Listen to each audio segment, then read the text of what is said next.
Selamat pagi saudara, berjumpa lagi bersama kami dalam Sapa Jabar, sebuah program talk show yang akan membahas beragam isu menarik yang terjadi di sekitar kita. Saudara, Idul Fitri tinggal beberapa hari lagi. Fenomena kenaikan harga di pasar biasanya terjadi untuk beberapa komoditas. Untuk itu, saudara, pagi hari ini kita akan membahasnya terkait dinamika pasokan dan juga harga pangan jelang Idul Fitri tahun 1442 Hijriah. Tentunya sudah bersama 3 narasumber kami pada pagi hari ini. Kita akan sapa terlebih dahulu. Yang pertama ada Bapak Herawanto selaku Kepala Bank Indonesia Provinsi Jawa Barat. Apa kabar Pak? Baik. Sehat-sehat ya Pak ya? Alhamdulillah. Lalu selanjutnya ada Bapak Taufan Akib selaku Kepala Bulog Divisi Regional Provinsi Jawa Barat. Ya. Apa kabar Pak Taufan? Alhamdulillah baik, selamat pagi. Selamat pagi Mbak Pak. Fida, ya. Semangat ya Pak ya meskipun di masa pandemi semangat. ya. Baik. Selanjutnya ada Bapak M. Arifin Sunjayana. Beliau ini adalah Kepala Disperindak Provinsi Jawa Barat. Apa kabar Pak? Alhamdulillah baik, Mbak Fida. Terima kasih nih atas undangannya. Kami juga berterima kasih. Nah ini pagi hari ini kita akan membahas dinamika pasokan dan juga harga pangan jelang Idul Fitri tahun 1442 Hijriah. Tentunya biasa ya Pak, dinamika pasti terjadi terhadap pasokan harga pangan atau harga pasokan pangan. Tapi Pak, kalau di tahun ini atau jelang Idul Fitri tahun 1442 Hijriah, seperti apa Pak dinamika yang terjadi? Jadi kalau kita bicara mengenai inflasi pasti mayoritas apalagi di Ramadan itu adalah komponen komoditas yang terkait pangan. Nah, tapi saya ingin bicara mengenai inflasinya dulu. Inflasi kalau dari catatan terakhir dari BPS, Badan Pusat Statistik Jawa Barat, itu kita mengalami inflasi sebesar 0,01% month-to-month, jadi bulanan. Ya, kalau kemudian kalau kita setahunkan itu 1,74%. Namun kami kan dari Bank Indonesia selalu membuat survei. Survei namanya survei pemantauan harga. Itu yang terakhir kita lakukan di minggu ke-5 April 2021. Ini indikasinya inflasinya itu 0,09% month-to-month. Kemudian kalau secara tahunan itu 1,39%.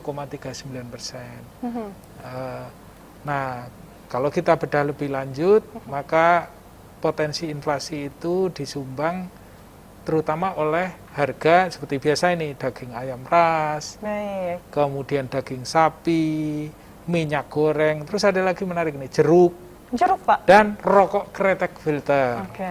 Nah, tapi juga ini yang naik kan, selalu ada yang turun ini. Nah, yang turun pada saat ini yang survei kami terakhir itu adalah cabai rawit, bawang merah, ikan mas, kacang panjang, bayam gitu. Jadi selalu seperti itu. Selalu tapi ada yang naik dan turun komposisinya seperti itu.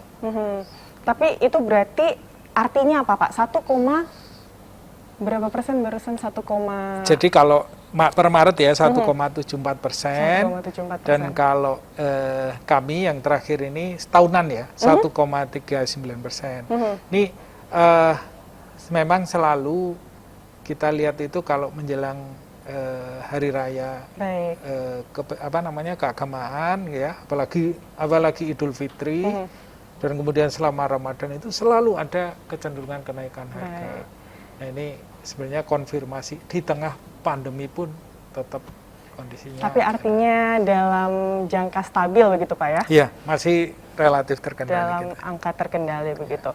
Baik, selanjutnya kita ke Pak Taufan.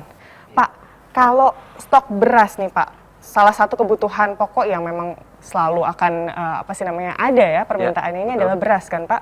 Ini bagaimana Pak di Bulog saat ini, terutama untuk tentunya Jawa Barat Pak? Baik, makasih Mbak Fida. Kalau bicara mengenai kebutuhan terutama beras, stok yang dimiliki Perum Bulog Kanwil Jawa Barat saat ini cukup banyak. Cukup banyak. Saya bilang, kenapa saya bilang cukup banyak? Karena kami ada sekitar 220.000 ton. 220.000 ton. Betul, tersebar di 7 wilayah kantor cabang kami di seluruh wilayah Jawa Barat. Jadi untuk tahun ini dalam rangka memperingati hari besar keagamaan nasional, mungkin khususnya untuk Jawa Barat jangan khawatir untuk beras, Jangan khawatir karena ya. stok kita cukup. Baik. Gitu. Kalau kebutuhan masyarakat Jawa Barat sendiri seberapa banyak sih Pak? Kebutuhan Jawa Barat kalau tidak salah ingat informasi dari BPS itu sebanyak sekitar 500.000 per 500.000 ya, ton. 500.000 ton per bulan. Tapi kan juga jangan dilihat juga, oh ya Bulog itu cuma 220.000 ton, ini 500. Kenapa? Karena selain dari Bulog ada pemasok-pemasok juga, baik itu dari pedagang, baik itu dari penggilingan padi ataupun para petani langsung gitu. Jadi itulah yang ketersediaan pasokannya di sini. Tapi memang idealnya nih Pak, mungkin masyarakat tadi mendengar bahwa kebutuhannya 500 lebih ton. Ya. Ada di Bulog ini kurang lebih setengahnya ya begitu ya Pak ya. Tapi memang idealnya pasokan yang ada di Bulog dengan kebutuhan masyarakat itu perbandingannya berapa besar sih Pak? Gini, selama ini Bulog itu menyerap sekitar 5-7% dari hasil total produksi. Ya, yang pertama. Mungkin yang berikutnya yang perlu di Bulog Bulog itu seperti kalau saya menggambarkan kayak ATM gitu, Mbak Vida. Jadi beras Bulog itu bisa kalau di Jawa Barat kekurangan, kami akan mengambil atau mendatangkan dari wilayah lain yang berdekatan tentunya. Bisa dari Jawa Tengah, bisa dari Yogyakarta ataupun dari DKI. Jadi semacam ATM. Dimanapun stoknya dimanapun bisa digunakan gitu. Tapi selama ini untuk Jawa Barat itu sepengetahuan kami Jawa Barat belum pernah dipasok dari daerah lain. Malah Jawa Barat yang masuk ke daerah-daerah lain. Kenapa? Karena Jawa Barat adalah sentra produksi dan lumbung. Jadi bisa dipastikan aman ya. Betul. Baik, terima kasih. Selanjutnya kita ke Pak Arifin. Pak, kalau tadi sudah disinggung ada inflasi yang terjadi tentunya ya. Seperti biasa itu mungkin sudah hakikat ya jelang Idul Fitri. Tapi kalau kondisi di pasar saat ini itu seperti apa sih Pak? Ya, Mbak Vida, jadi kondisi pasar sekarang sebenarnya mulai ramai. Mulai ramainya itu untuk sandang. Ya, kalau pangan itu ramainya di awal bulan puasa, wah itu ramai kan gitu. Kemudian nanti mau akhir bulan Ramadan menjelang ke Hari Raya Idul Fitri. Nah itu pasti ramai, 2 atau 3 hari lah kan gitu. Nah kondisinya sekarang yang mulai ramai adalah untuk sandang tadi, karena belanja baju baru udah mulai tuh.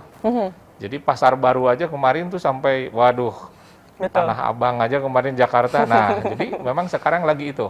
Nah, untuk pangan kebutuhan bahan pokok itu memang nanti di awal dan biasanya di akhir.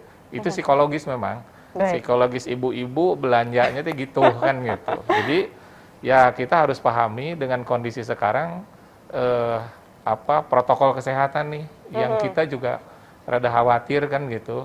Kalau mereka tidak bisa menahan diri untuk menjaga jarak dan kemudian juga menggunakan masker di mana di pasar.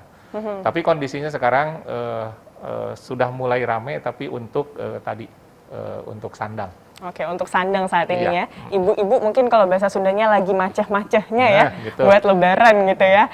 Baik Bapak-Bapak, ini menarik sekali obrolan kita pada pagi hari ini, tapi saya izin jeda terlebih dahulu ya, kita akan lanjutkan seusai jeda. Saudara jangan kemana-mana karena usai jeda kami masih akan kembali. Tetaplah di Sapa Jabar.